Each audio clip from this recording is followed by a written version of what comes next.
Olá, amados e queridos irmãos, muito boa noite, graça, paz e misericórdia a todos os amados irmãos.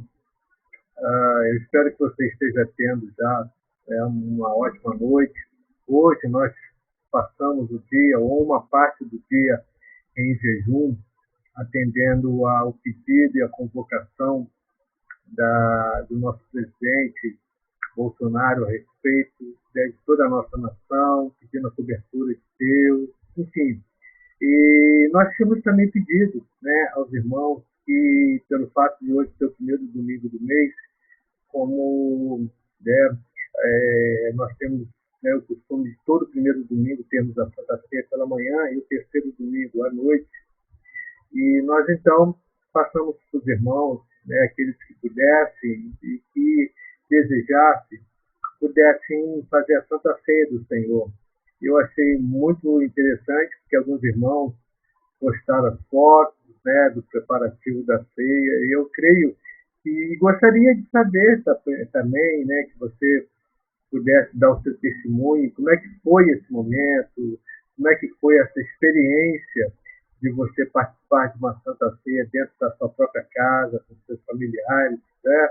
Posta aí nas redes sociais, eu tenho certeza que vai abençoar a vida de muitos irmãos. Olha, a minha foi muito bom, eu e a minha esposa Sônia fizemos a nossa Santa Ceia, oramos juntos e adoramos o Senhor. E foi assim uma experiência tão boa, irmão, tão gostosa. Né? Ela mesmo até fez menção de algo. Ela disse: Olha, Marcos, eu fico aqui pensando, né, fazendo essa Santa Ceia, como é que vai ser quando as pessoas um dia quiserem ceiar na igreja, não ter mais a igreja aqui, né? Quando a igreja do Senhor Jesus for levada para o alto, o Senhor arrebatar o seu povo, como é que vai ficar aquelas pessoas que, infelizmente, acabaram, né, não sendo prudentes, não vigiaram, e assim como aquelas virgens que ficaram fora, né, das bodas do Cordeiro, enfim. E realmente, irmãos, né, a gente pode ter mais ou menos uma noção, porque eu até vi alguns irmãos, né, que disseram: foi muito bom, mas nós estamos esperando fazer a Santa Ceia na nossa igreja, né, na nossa congregação.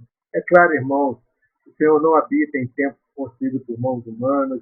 Existe toda, né, um movimento de pessoas que acham que não precisa de templo, não precisa de espaço, mas deixa eu te dizer, existe essa graça de Deus na congregação reunida, não é? Tanto é que o apóstolo São Paulo diz que não abandoneis a vossa congregação, como é o hábito de muitos. Né? Então nós entendemos e não estamos aqui colocando religiosamente a igreja dentro de uma estrutura física, mas a importância que ela tem, o poder que ela tem, esse lugar de congregar. Eu estive hoje pela manhã no meu devocional orando e lembrando quando Salomão consagrou o templo ao Senhor. E a oração de Salomão era: Senhor, quando os teus servos, quando o teu povo orar neste lugar, quando houver peste, quando houver doença, quando houver toda sorte de desgraça, de destruição, ouve-te no céu. Né? Salomão estava consagrando o templo como um lugar onde as pessoas iriam para ali orar ao Senhor juntos, para clamar ao Senhor juntos. Irmãos, eu sei que eu particularmente estou com uma saudade tremenda de ver os irmãos, né? O fato de eu estar aqui na igreja e nesses dias ver o nosso templo vazio de pessoas, né? A gente quer salientar isso, mas como faz falta, né? Como faz falta esse aconchego, esse espaço de amor, de graça. E olha, eu quero crer que domingo que vem nós vamos ter um domingo de Páscoa na presença do Senhor. Amém? Eu já quero profetizar isso em nome de Jesus. Mas é importante que nós venhamos mantermos firme diante do Senhor. Não atentarmos para aquilo que nós não vemos, mas estarmos focados naquilo que o Senhor declarou. E eu queria rapidamente, para fechar essa noite, compartilhar um texto que os irmãos já conhecem muito bem, quando o profeta Eliseu ele é chamado, né, para poder ajudar, porque deixa eu só contextualizar, né?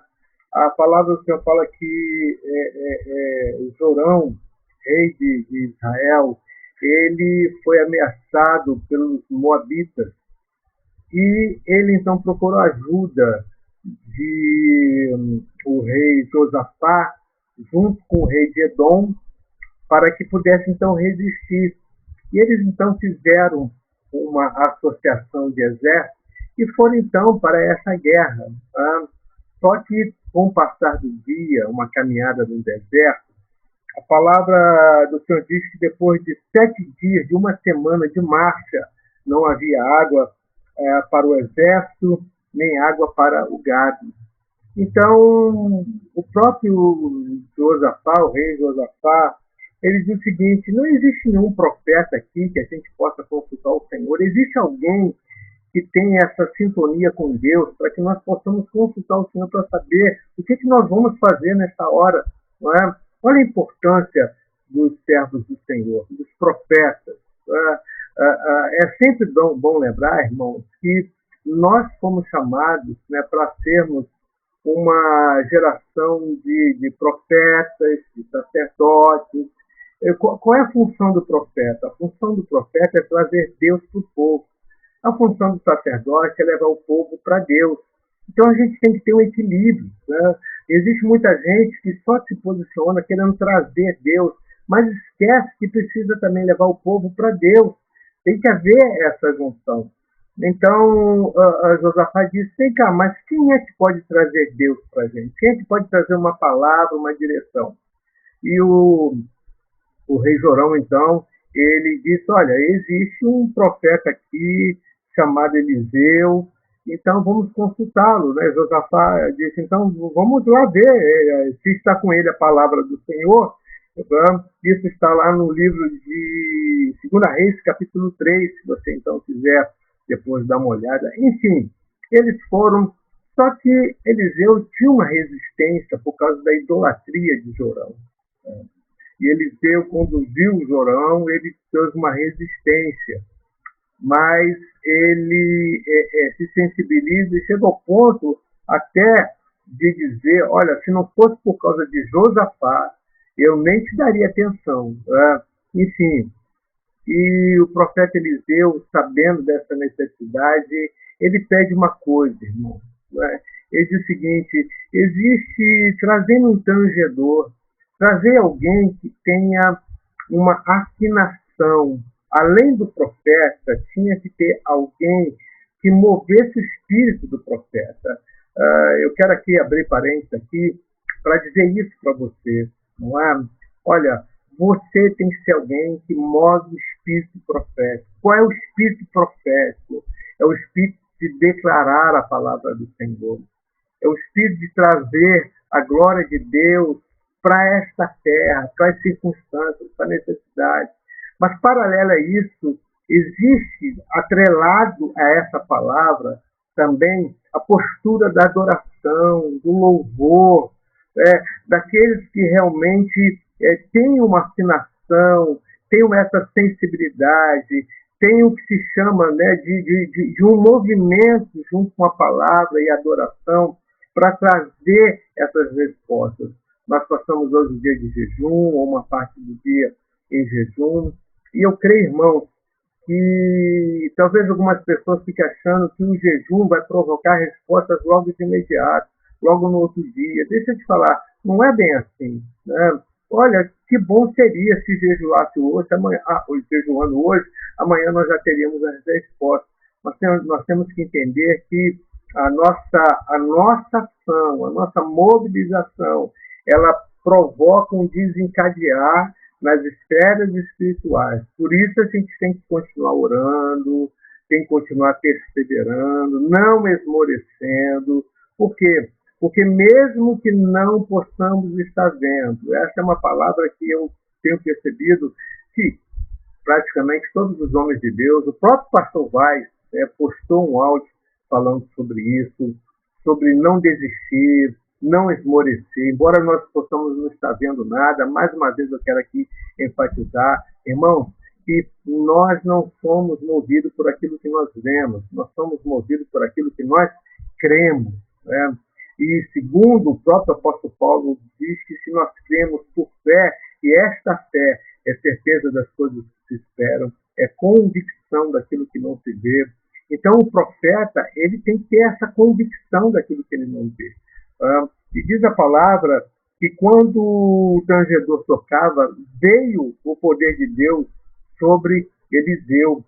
E ele então dá uma ordem dizendo o seguinte: olha, fazei neste vale covas e covas. Ou seja, neste vale, aonde está tudo parado, aonde não tem expectativa de nada, aonde não tem sinal nenhum, faça neste lugar aquilo que vai represar, aquilo que vai segurar, aquilo que vai manter a resposta de Deus.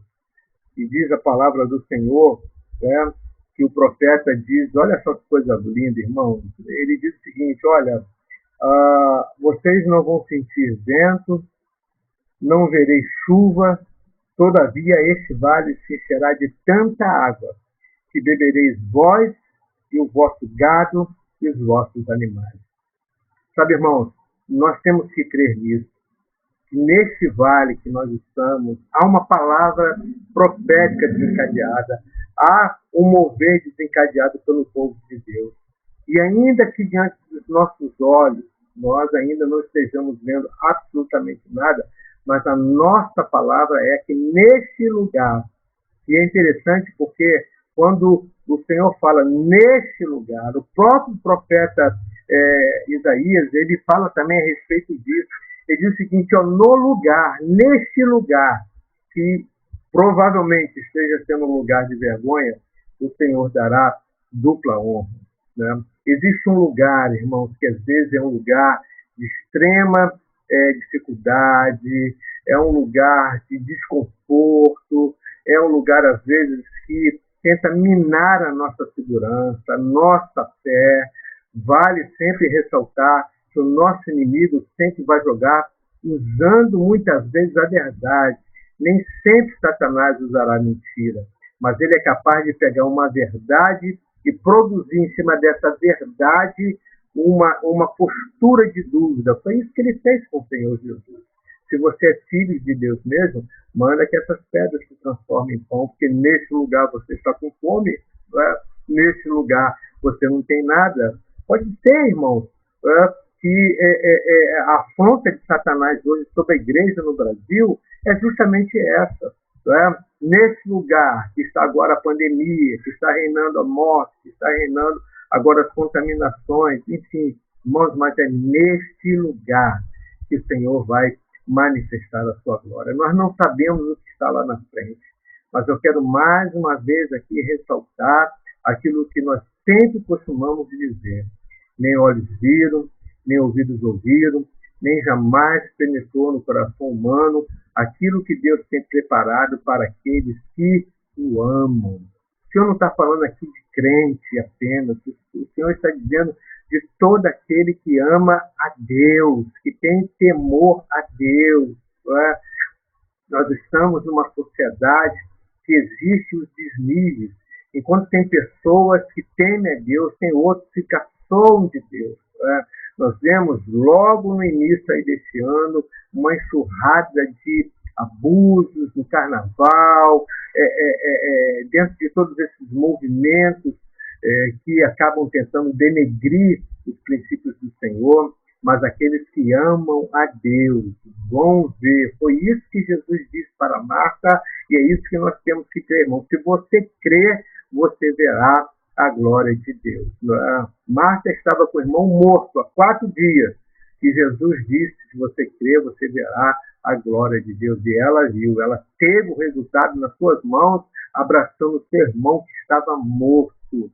Então, irmãos, assim como o profeta diz que neste lugar não verei chuva, não sentireis vento, não verei chuva, todavia este vale se encherá de tantas águas, que bebereis, que dareis de beber tanto o vosso gado, como os vossos animais e todo o exército. E assim aconteceu. E olha só, irmãos, que coisa linda, né? O Senhor ainda disse: olha, vocês vão vencer todos os inimigos, as cidades fortificadas, né? Vocês vão vencer, vocês vão ter toda uma direção de Deus para vencer esse adversário. E a Bíblia fala que pela manhã, ao apresentar-se a oferta de manjares, eis que vinham as águas pelo caminho de Edom, e a terra se encheu de água. Olha que coisa linda, irmão. Então, nós estamos aqui percebendo, queridos, né, e é isso que eu quero poder compartilhar com os irmãos. Na oferta pela manhã, ao apresentar a oferta de manjares. É claro, a oferta de manjares sempre foi uma oferta agradável ao Senhor. Não é? Então, nós temos que entender que quando nós temos uma oferta agradável ao Senhor, não ofertar a murmuração, a reclamação, a indiferença. Eu vi algo, irmãos, nos vídeos, fazendo uma convocação para o jejum deste dia de hoje, uma coisa que eu confesso, irmãos, eu nunca vi, né, em toda a história da igreja no Brasil. Eu, particularmente, eu não me lembro de ter visto isso.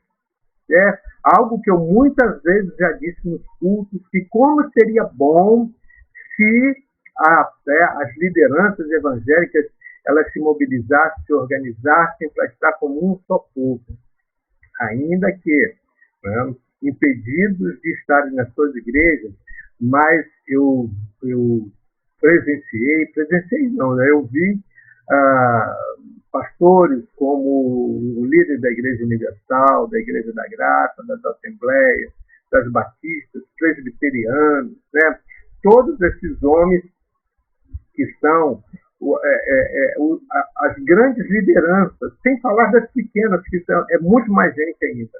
Mas o que me chamou a atenção e como me alegrou, irmão, foi ver essas pessoas que em outro tempo, né, acabam se degladiando, tendo suas opiniões diferentes, essas divergências, mas eu vi esses homens afinados, debaixo de um tangedor, debaixo de um decreto, debaixo de um pedido, debaixo de uma solicitação. Eu vejo o próprio presidente, né, como esse tangedor, alguém que tocou para que os profetas pudessem se posicionar, chamando para esta terra as águas do Senhor. E eu creio, irmãos, conforme diz aqui, que nós não precisamos ver nenhum sinal. Deus até, em alguns momentos, nos proporciona, né? Mas nós não veremos chuva, não sentiremos vento, mas essa terra, essa nação se encherá das águas de Deus. E água fala do jorrar do Espírito Santo de Deus, da vida de Deus. Eu creio nisso, irmão, eu creio. Estamos ainda num processo, mas estamos num processo de transformação. E que eu e você, nós possamos continuar firmes nesse propósito do Senhor. Não abra mão de ser um tangedor. Não abra mão de ser um profeta dentro da sua casa, com seus familiares, até para você mesmo. Sabe, irmãos? Às vezes nós temos que ser profetas para nós mesmos. Nem sempre é colocar a mão nas pessoas, mas às vezes é colocar a mão sobre nossa mente, sobre a nossa cabeça. E fazer como o próprio salmista um dia fez. Porque estás abatida, ó minha alma.